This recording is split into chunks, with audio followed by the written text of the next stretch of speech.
think at Cisco, the way in which we talk about skills today is so much more than ever before. And there's a level of accountability that we have together with our employees to ensure that our skills evolve as the company evolves. And I will tell you, we're not there yet. It's something that we're working on, but I do think that's another critical element of the future of work.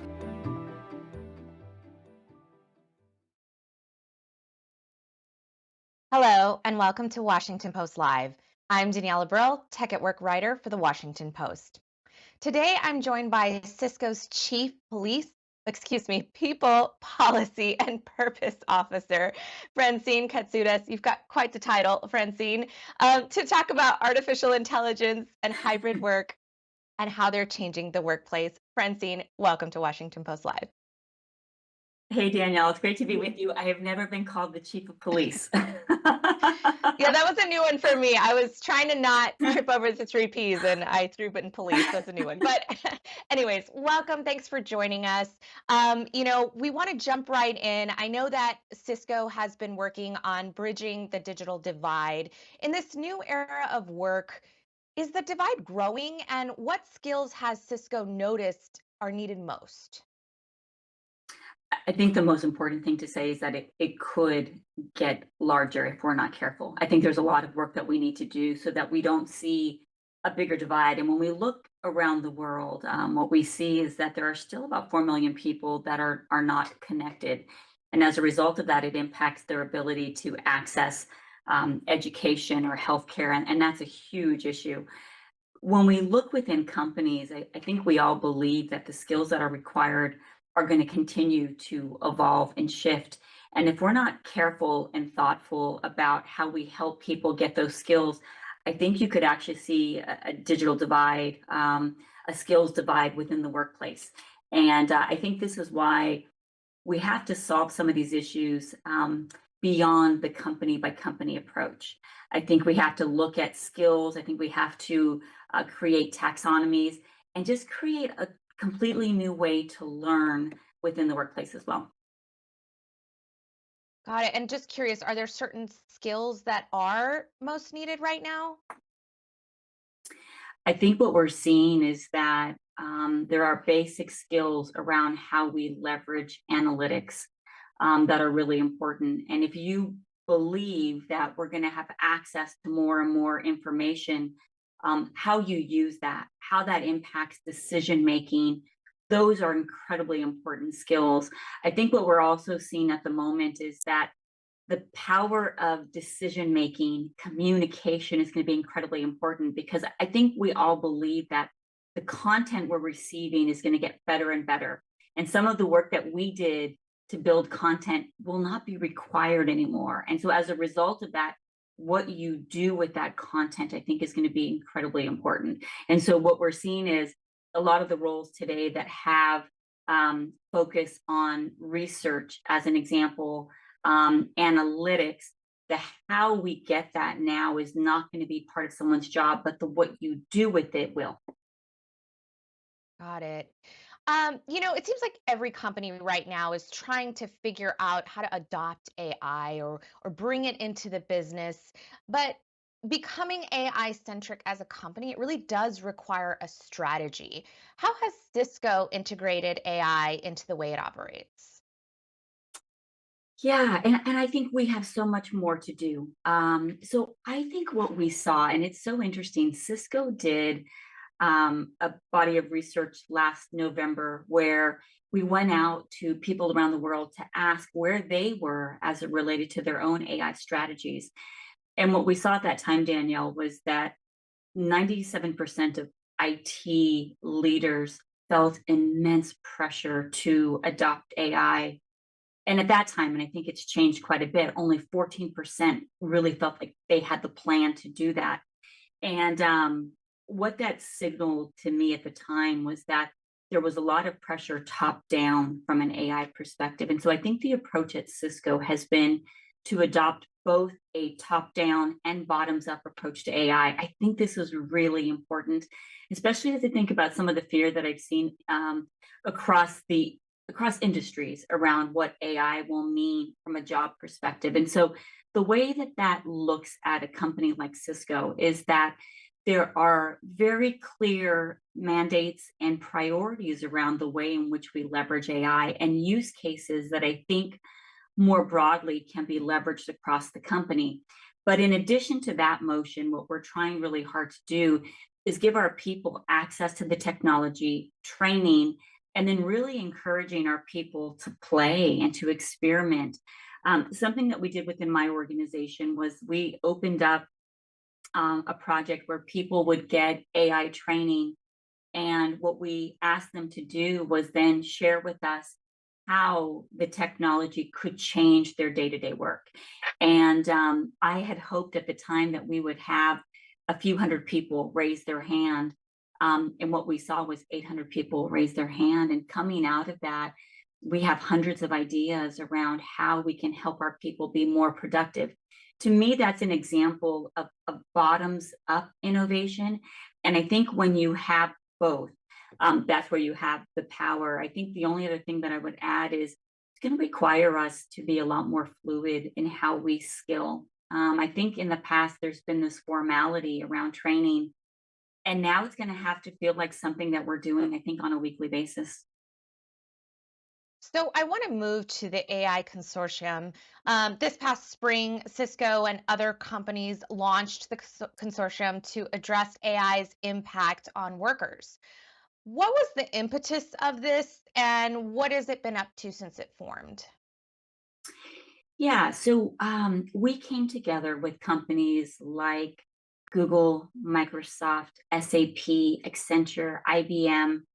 And what we did together was we identified roles across IT. We started with a list of 47 roles that we think represent about 80% of the tech roles that are out there.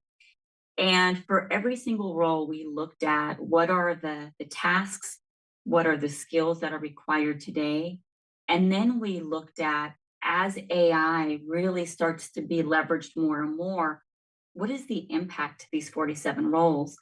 And what we found was that 92% of the roles had moderate to high impact. And the other thing that we found, which I thought was really interesting, was here you have companies in the tech sector with a lot of differences, but tremendous alignment on the roles and the impact of AI.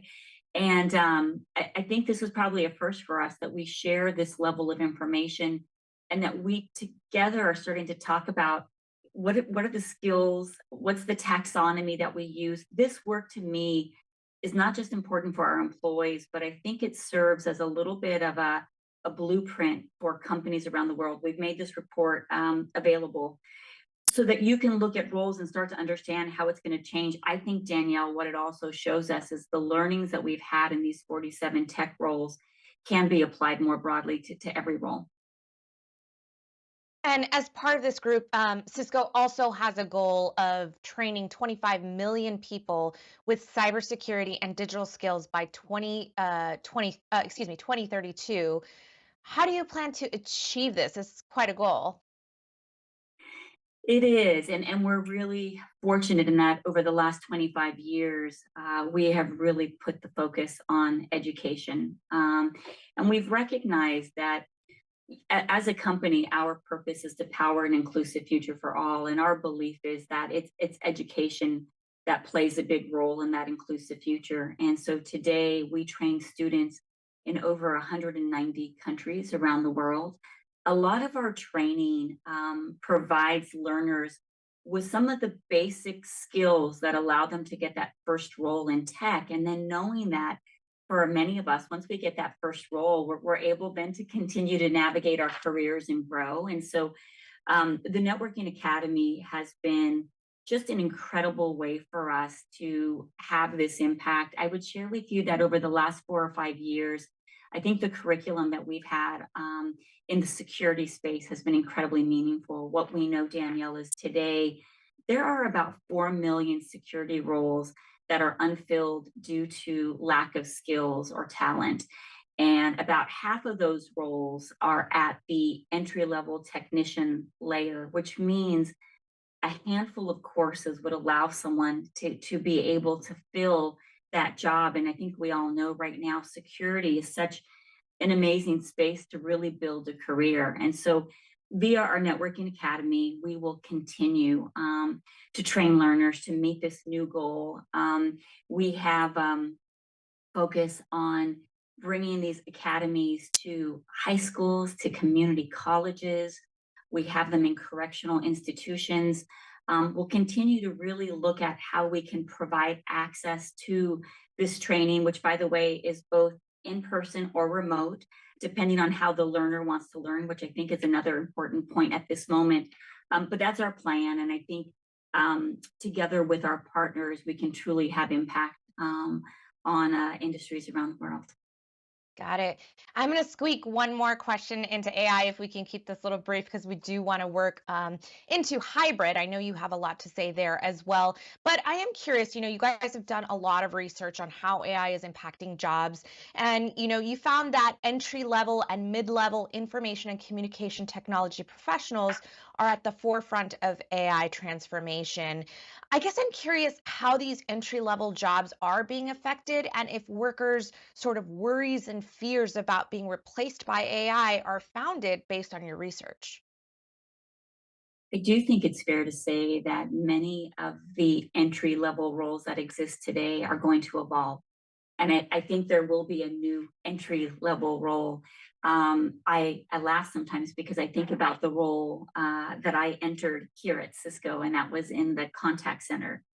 And I was answering just very basic first line questions. And I do believe, Danielle, that that role will not exist.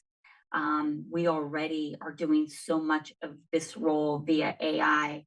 And I think what's so amazing is that our customers appreciate the quality, the response, how it's working. And so what that means is that the next level role, which is probably that second level question, is where a lot of workers will start. And what that means to me is that companies are going to have to do a lot more to help onboard people to that new entry level role. I think there's always going to be opportunities, but I think it's going to be on companies to ensure that new hires are prepared for how the work is evolving. So not so much maybe replaced, but maybe different role, I think is what you're saying, if I understand that correctly. I think that's right. I think it's different role. I think in some cases it could be more advanced. And as a result of that, we just have to understand there's a bridge there. Because I think if I look back when I entered Cisco, I think that entry level role was probably where my capability set was. And so if that role isn't there, how do I get to that next level? And so I think there will be entry level. I think I would tell workers that the entry level workers that the key is probably just in the cadence of learning, the skill building, and being ready, because whatever role you come into, my sense is, and I think all of the data shows this, that within a couple of years that role is going to look very different. Got it. I want to move over to an audience question that we received. This is from Hannah in Washington. And Hannah asks, how is AI impacting hybrid or remote work and employees?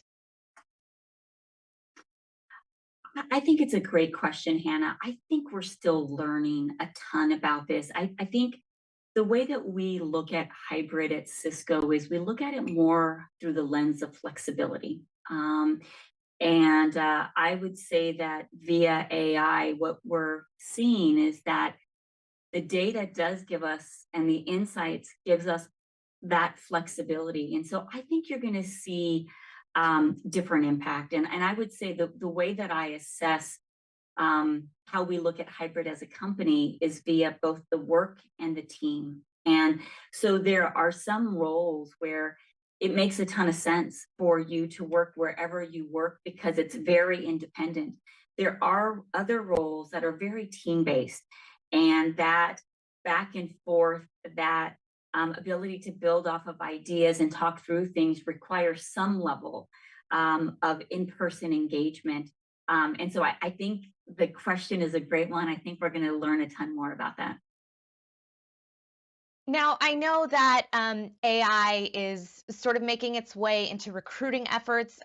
You could Yes. arguably say it's been in recruiting efforts for a while, but it is a bit of a controversial topic. Cisco has used AI to assist with its recruitment efforts, as have a lot of other companies. But AI can get really tricky in this area. Lots of people get a little like freaked out when they hear that people are using AI in recruitment. Sort of processes here. What are some useful ways it's helping recruitment? And what are some ways that you think sort of cross the line where it could be problematic? Yeah, I think like so many other use cases, Danielle, what I would say is you have to start first with these responsible AI principles that allow you to be clear on what you will do or what you won't do. And I'm a big believer that just because the technology can doesn't mean that you should. And so that's where I would start. On the recruiting front, I actually think that AI can be used to actually remove some of the bias that exists within the system today. The way that I see it being used today, some of the use cases that I think are really interesting. One is the outreach to candidates. And what we're able to do from an AI perspective is probably just a little bit more customization. And so, Danielle, if we were trying to recruit you, I would look at who you are, what you care about, maybe an article that you wrote recently. And I would say, hey, love the article that you wrote about coaching and AI. Think it's great. We'd love to talk to you about X. And so there's a level of customization. And what I've heard is that many of the emails that are generated via AI are getting a better response rate versus actual recruiters. And so that just tells us something about the fact that I think there's an opportunity to really customize. The other thing that I think it allows us to do is Cisco did something a few years ago called blind hiring, where we removed names, we even removed universities just so that we could look at the core skills of the individual that we were interviewing. And in a technology type setting, you can use coding to really assess capabilities as well. I think there's an opportunity for us to continue to lean in on the assessment of skills versus some of the other elements of comfort or what you know, candidates that look like you. So I think those are all of the positives. I think that we have to be really careful around elements of data privacy from a recruiting perspective. I think we have to be careful, again, with any type of bias that exists in the systems that are created. Is there an inclusive team working on the way in which we go out to candidates? Those are some of the gotchas that I think we have to watch out for as well. Well, we've just got about a minute left, but I do want to get this last question in. As we head into this future of work with everything changing so rapidly, I'm curious, what is your biggest concern in this new era of tech at work? Think my biggest concern is that we have to fundamentally shift the mindset of workers across all industries.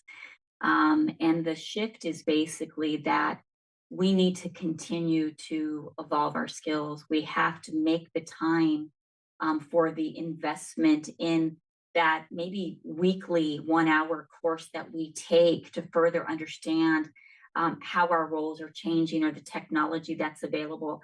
I think that's a big change. I even think, Danielle, there's a subset of employees that feel like, gosh, I'm a great employee. I'm doing a great job. I don't have the time for that. And I'm actually rewarded for just focusing on my day job. And I think there's risk there. And it goes back to your very first question around the fact that we don't want to see this digital divide within the workplace. And I think that's the biggest risk we have, and something that we have to work very hard to help our employees navigate a new way of working and learning. Well, I think we're going to have to leave it there. Unfortunately, we are out of time. So, Francine, thank you again so much for joining us and for your insights. Thanks, Danielle. Appreciate it. We'll be right back in just a few minutes with our next guest. Please stay with us. We see the future of facilities management as dynamic.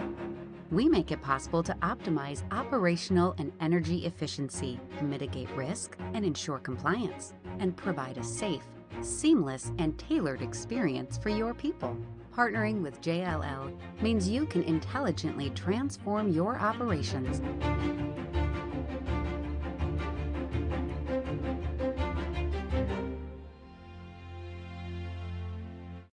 How to best utilize office space is an inescapable topic among today's business leaders. Joining me to shed light on effectively harnessing the power of data analytics in CRE is JLL's Chief Product Officer for Work Dynamics, Robbie Hobbs. Thank you so much for joining us, Robbie. Thanks, Ruth. Really excited for the opportunity and the discussion. As am I. First, can you explain how data is transforming the way organizations approach real estate decisions? Absolutely. So, data is the game changer, but more specifically, quality data is the game changer. You need data that's trustworthy to move from I think to I know. And so that's really what we're on the path to do, is to clean up the data at our fingertips to be able to derive those insights.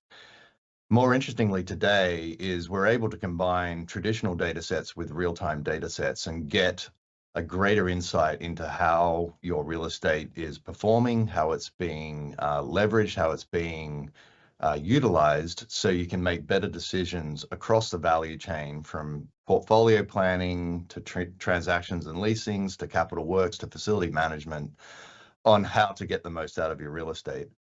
The other exciting thing about that digital thread across the value chain is it enables us to break down what have historically been data silos, so we can start to solve traditional problems in a more sophisticated manner, leveraging more complex data sets and more complex algorithms. A great example of this is portfolio strategy, where historically portfolio strategists have just tried to solve for cost. But in doing so, they may unwittingly undermine other corporate objectives like net zero carbon. So by bringing together data from across the spectrum, we're able to now solve for portfolio strategy for multiple objectives, whether that's cost, carbon, health and wellness, or the war for talent. But the other important thing to note is that in just turning data into insights, there is no value creation. It's not until you turn those insights into action and measurable impact that value is created. So that's why people will always remain paramount in the commercial real estate industry. Well, let's zoom in on implementation, Robbie. What practical advice do you have for companies that are looking to leverage the power of data in CRE and tackle the challenges of the future of work? Where do they begin? They begin with the problem. And that's what I see as the challenge. I think there's a little bit of shiny object syndrome that goes on in this industry. And the question is, hey, I've got this cool technology. What can I do with it? What you should really be doing is saying, what problem am I trying to solve? Therefore, what insights do I need to solve for that better, faster, cheaper than in the past? And therefore, what data do I need to feed the algorithms to derive those insights? Then you get very focused on the actual data that matters. And then the question becomes, how granular do I need the data? How much fidelity do I need? And at what frequency do I need it? Because you need to solve for that data acquisition in the most cost-effective manner possible. And we see that a lot with the challenge that our clients are working through with hybrid work, where more than ever, we want to be able to track occupancy and utilization, so we understand how the properties are being leveraged and how to repurpose them for the new purpose of work. Now, the knee-jerk reaction a lot of people have is, oh, I need to put occupancy sensors everywhere.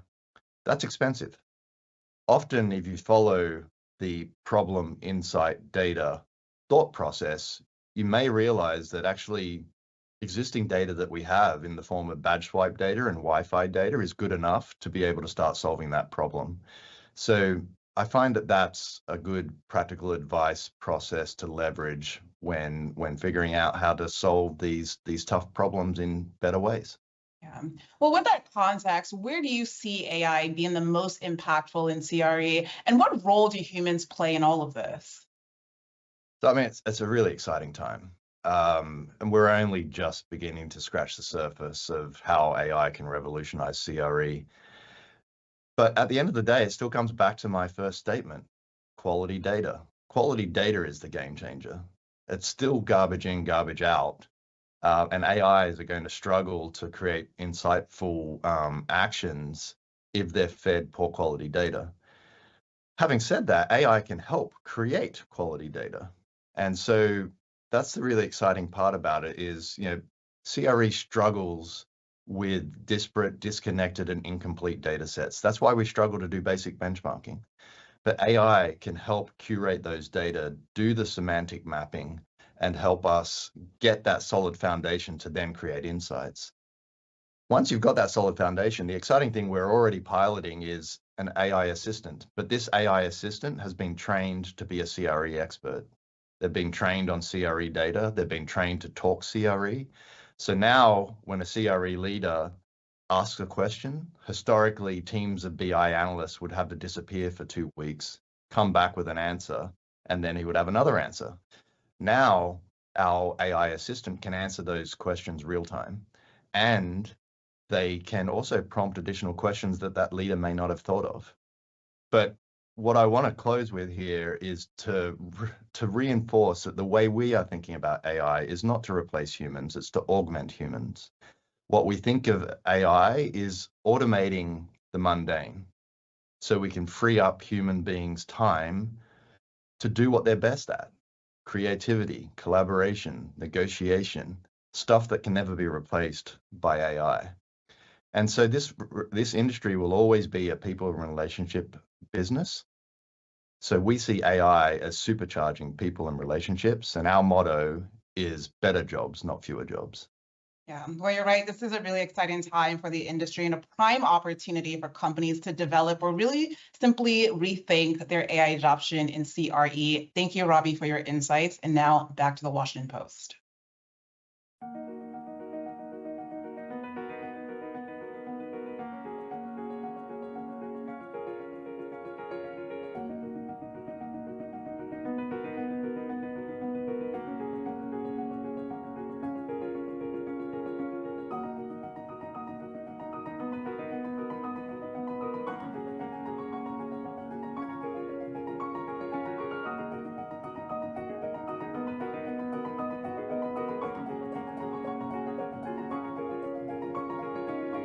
The ideal post-pandemic office is now you come in 3 days, let's say Tuesday, Wednesday, Thursday.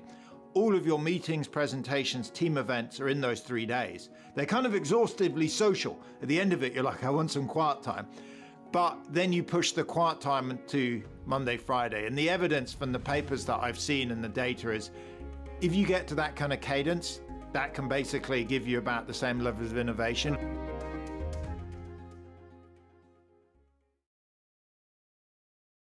Welcome back. For those of you just joining us, I'm Daniela Brill, Tech at Work writer for the Washington Post. My next conversation will examine how hybrid work is changing the workplace. I'm joined now by Nick Bloom. He's an economics professor at Stanford University whose research focuses on working from home, management practices, and uncertainty. Nick, welcome to Washington Post Live. Thanks very much for having me on. Absolutely. Nick, I want to start with some news that happened a couple days ago, which I'm sure you've been following closely. Amazon recently told their corporate staffers to return to the office 5 days a week. Shocked us a little bit. First big tech company to have such a big rollback on flexible policies. Quick disclaimer as I say that, Jeff Bezos, the founder of Amazon, owns the Washington Post. But directives like these and various companies are causing many employees to threaten to leave. What is your take on the move to go from hybrid to fully in office, and why does some of these companies seem to struggle with adopting the hybrid model? Great. Look, it definitely shocked me too. My phone started going crazy with the announcement, and there was all kinds of people saying, "What on earth's going on?" I'll give you 3 thoughts on this, actually. So the first is, this isn't really the beginning of any end of work from home. Work from home has actually been very stable over the last 18 months in North America. So I know there's some companies that have been announcing that, Salesforce, Zoom, others that are apparently hauling people back to the office. What's going on is a lot of other companies that say their lease is expiring, or they're very happy actually with hybrid and they're increasing their work from home. And the two are balancing out to mean work from home levels are pretty static. So why did Amazon make that announcement? So it's a bit like reading the North Korean newspapers. They're trying to figure out what's actually going on behind what their statement. So their statement was it's all about productivity, but I've seen a lot of data, a lot of evidence. I even had a paper in Nature a couple of months ago that once you're in the office 3 days a week, if it's organized, it looks like productivity isn't boosted by having people in for an extra day. So I'm kind of skeptical that's the real reason. Interestingly enough, if you look at the announcement they made, they also talked about headcount reduction. So I suspect, honestly, what's driving this is a bit of a backdoor approach to say, look, if we end hybrid and we force people in 5 days a week, we're maybe going to see 5-10% of employees quit. They're going to run another job. They don't like it. And that's a cost-effective way to reduce headcount. I think that's probably what's driving it. Finally, I'll just end, and then Daniel, I'll go back to you to say, it's also not obvious this will come to happen. So, if you looked at the memo, they talked about work from home is going to end in January 2025. Now, Andrew Jassy runs a headquarter organization for Amazon that has 350,000 people.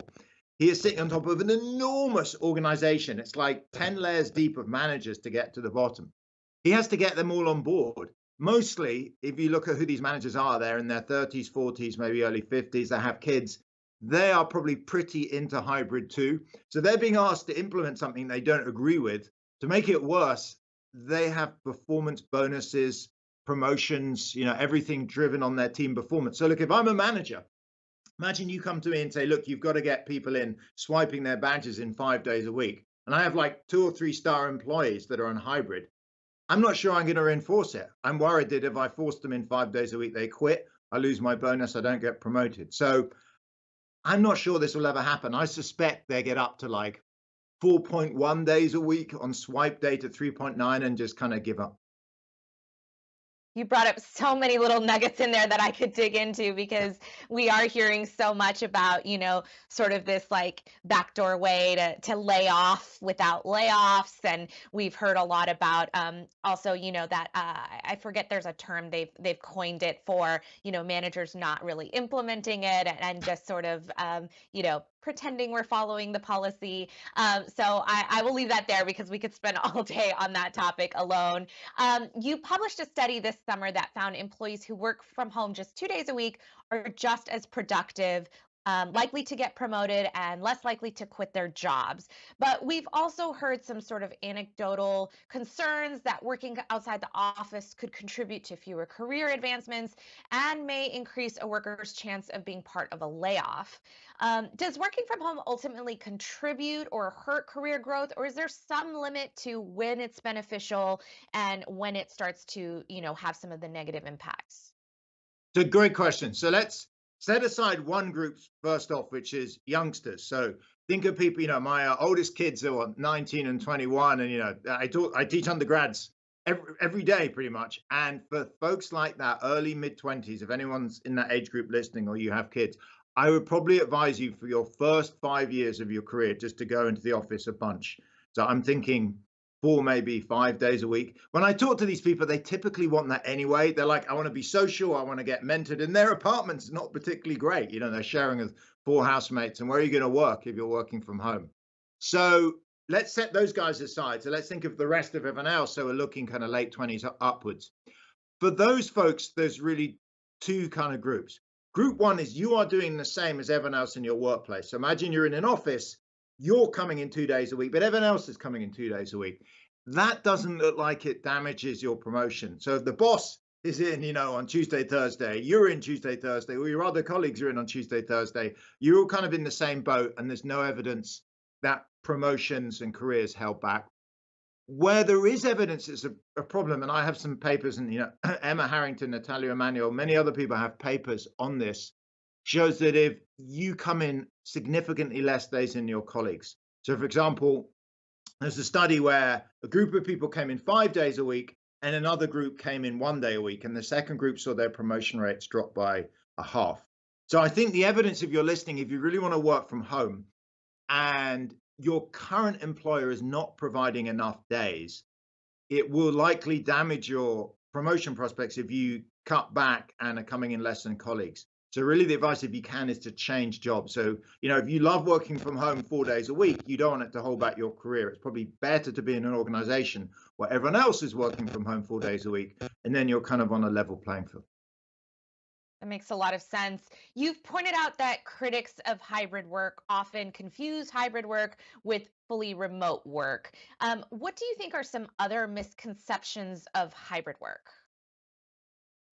I mean, that's definitely the biggest one. It kind of drives me mad, whereby you hear some, famous exec. I mean, I'm going to pick on Elon Musk because he says all kinds of crazy stuff. But, Elon Musk is saying, oh, I hate remote, working from home. These people, they're living in caves. You don't see them for months on end. You're like, well, that's nothing. Actually, nobody lives in caves. But even if you're fully remote, that's only about 1/4 of people that are working from home. So most work from home is actually hybrid.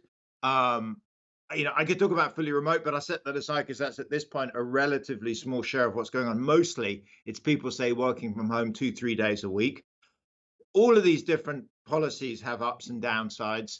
I mean, fully remote, it can be a struggle of mentoring. There can be some struggle in innovation and kind of building culture, but it's incredibly cost effective. When I talk to companies, I typically say for a fully remote employee, they may cost the firm 2/3 as much as somebody comes in every day, because you need to provide for office space. You're not going to pay for more lunches. It's more expensive hiring people locally often. For hybrid, what are some of the myths? I mean, the other myth I hear is companies that just mess up the management. So, the thing that sends people crazy with hybrid is when it's disorganized. So, Danielle, imagine it's you and me in a team. You're in Monday, I'm in Tuesday, you're in Wednesday, I'm in Thursday, you're in Friday. Whenever we're in, the other person's at home. And so whenever I want to talk to you, I have to get on Zoom. And what that means is I spend a lot of time coming into the office on Zoom. And I'm saying, why am I here? Why couldn't I have just done this at home? And so the other, big thing on hybrid is be organized and make sure at least the teams or even the firm comes in on the same days. Because the big reason to come into the office to see your colleagues is not, I hate to say it was not to for the ping pong table or the bagels or, the beehive on the roof. One company has a beehive on the roof, and that's great. And if you like honey, I'm sure that's fantastic. But, I wouldn't drive 40 minutes each way to work and back to look at some bees. I would do that, 2-3 times a week to see my colleagues and meet in person, have lunch, etc. Yeah, if the colleagues are going with me to see the bees, then that's a little bit better. Exactly. We can eat honey together. Yes, exactly. So we know some of the benefits of hybrid work. Obviously, lower levels of stress, less commuting, better work-life balance. But some hybrid workers actually struggle with turning off work and the on and off work mode here. How has working from home actually affected work productivity? I know you kind of alluded to that in the beginning. And do the pros of that hybrid slash partially remote approach outweigh the cons here? Great. So I'll start by saying the big benefit of hybrid, the reason it's stuck, by the way, is it's profitable. I hate to be too much of a capitalist, but in some senses, if you like hybrid, capitalism is your savior right now, because hybrid makes companies money. I mean, that's the bottom line. That's why more than 80% of S&P 500 companies have hybrid for professionals and managers. And the reason it makes companies money is productivity is about flat. So it's not better, it's not worse. But the positives is quit rates are down around 20-30% with hybrid, and quitting is really expensive for companies. Imagine you're a manager, somebody quits on you. They're like, you've got to go out, re-advertise, rehire, re-recruit, retrain. It's very, very expensive. So, that's why hybrid's sticking here. In terms of, is it good or bad for employees? It's interesting. So we are surveying 10,000 Americans a month. We've been doing that for many months. 1 month earlier this year, we asked people how many days a week is best for your mental health and your physical health.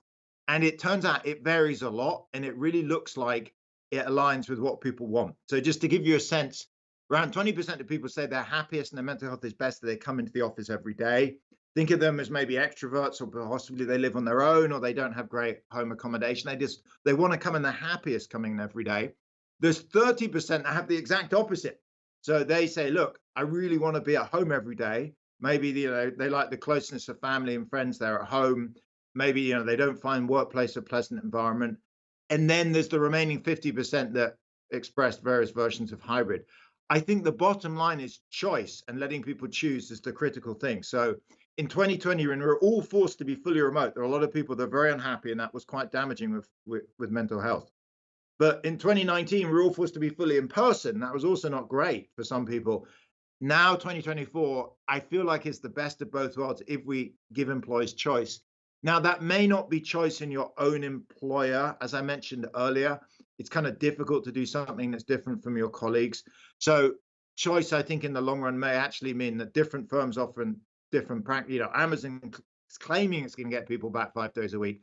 Other tech firms are letting you, like GitHub, work fully remote. If you're in tech set, it means moving around so that what keeps you happiest is what your employer is offering. So I want to switch over to leadership.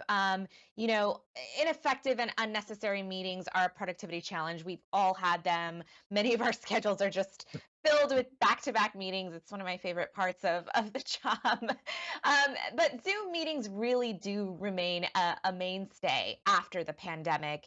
What are some of the most effective ways you've seen leaders reimagine meetings so that we don't end up feeling this sort of meeting overload? I mean, one big thing is actually turning off videos. So I actually work with a company called Roam, and they allow you to have audio only meetings. They push it in that direction. Turns out it was funny. Yesterday, I was talking to someone, and I was talking to them for half an hour on the phone. And at the end of it, I was like, "This is so refreshing. I don't have to look at the screen." And I was actually wandering around. I was looking at, there was somebody leaf blowing across the road, and I was, nosily watching what was going on. So one thing I think is allow more audio meetings. That generally only works for very small things, one-on-one, one-on-two. I think the key thing, coming back to hybrid, is when people are in the office, make sure they're in the office together. If you have a team of 8 people, imagine that 7 come in and one says, "I've stayed at home because it's my kid's judo lesson today and I'm not coming in." That's really tricky, because you're like, okay, we want to have a meeting. Would ideally do it entirely in person and have kind of screens off. But now we got, I don't know, Sue or Bob who's at home. How are we going to do this? We're going to have to go to a conference room. We're going to have to get screens out, et cetera, et cetera. So I think to try and minimize, meetings, A, are generally seen as better in person than on video call. And B, that means, therefore, when you are in the office, it's best to try and get everyone in together. And then it also means when you're at home, you kind of feel like everyone else is at home. You're on the same cadence as everyone else. So we do have a question from the audience that relates to your role as an educator. Michael from Minnesota asks, how do you suggest educators at the post-secondary level help prepare students for the significant changes in the future workplace? Great question. I actually thought you were going to ask about online teaching. So, by the way, I'm not a big fan of online teaching. I think if you can't, reach people in person, it is better than nothing. But, my experience is it's not been great. I think one of the fascinating things about the history of technology is it continues to change. So if you're preparing people for the very, far future, it's much more important to teach basic thinking skills, analytical skills, than it is to teach a very concrete task. So, right now I know AI is the hot thing, but 5 years, 10 years ago, it was cloud. Before then it was, web design, etc. So if I was to go and teach a bunch of students right now on C++ or something, you discover a few years from now that that's, no longer so valuable. Another big stylized fact that's come out of the research evidence is interesting, is the increasing importance of social and human skills. So it turns out AI is increasingly doing, we heard from Francine, more and more stuff. One of the things it can't really do, there's no physical robots that are particularly good, is interact with each other. And so human and personal skills are getting increasingly rewarded in the marketplace, in the labor market. And to the extent you can develop them in education, for example, in classes, more discussion, more interaction amongst students, that's valuable. So the transition to hybrid led many companies to reconfigure their physical office spaces with shared desks, more open concept layouts. And there's been an ongoing evolution of what our office configurations have looked like over the years. What is your take on this open space hot desking model? And, in terms of hybrid, I know you talked a lot about people like their leases coming up. I don't know if that means that they're downsizing now that they're in hybrid mode, or if they're just completely giving up their leases. But how should we think about configuring a hybrid office? Great. So I'll give you two things that are out. It's like British top of the pops. Two things that are, are falling, and two things that are in. So the two things that I see out getting kicked out are basically cubicle land. So cubicle land is, tons of those Dilbert-esque cubicles next door to each other. That's out because no one's really coming to the office at, that much anymore to treat it like a library. So they're not coming in to quietly work. They're coming in to meet with other people involved in, presentations, training, lunches. If you're going to quietly do heads down work, you now increasingly do it at home. So cubicle land is out. The other thing that's out is long corridors of individual offices. So if you like the TV series Mad Men, that's full of these individual offices. Those things, they're still there for execs, but they're being scaled out. So those are going out. What's coming in? Two things we see coming in. One was actually in the Amazon announcement, was cubicles. Sorry, not cubicles, like soundproof kind of telephone box type things with glass walls. So people are in the office, they want to take a Zoom call. They are maybe an open plan area, but they don't want to, shout and noise pollute everyone else. They have a kind of glass soundproof little box they can go sit in. That's coming in. I'm seeing a lot of these going in. The other thing is more conference rooms. So you're in the office, say 3 days a week. You're there really to meet people. You're not there to quietly type away. Most of that quiet typing stuff should really be done at home. But you therefore need more meeting space. So a lot of companies are saying we're ripping out cubicle land, we're getting rid of some of the individual exec offices for middle managers. We're putting in a lot of small, medium, and large conference rooms. And we only have about a minute left, but I want to make sure to sneak this question in while I still have you. What improvements do you think can be made to the current hybrid model that we have? I mean, the two things, one is coordination. So it's critical to coordinate the days you come in. People want to come in to see their colleagues, to socialize with them. The other one is slightly, is slightly harder to explain, but the importance of performance reviews. So basically evaluating people on what they do, how they perform, sales targets, client targets, rather than the hours they work. So if I'm in the office, then and you're managing me, you can probably walk around and see, am I at my desk typing away, working? When you walk by, is my screen showing Python or Excel, or maybe am I, watching Netflix or Champions League? You can kind of watch what I'm up to.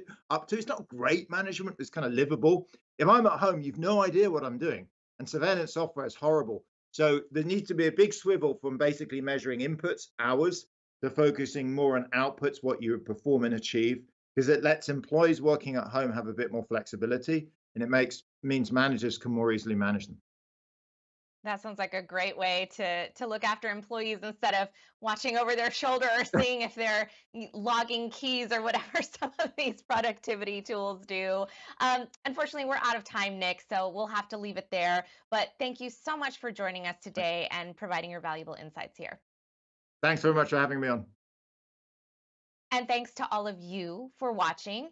For more of these important conversations, please sign up for a Washington Post subscription. You can get a free trial by visiting washingtonpost.com/live. I'm Daniela Brill. Thanks again for joining us today.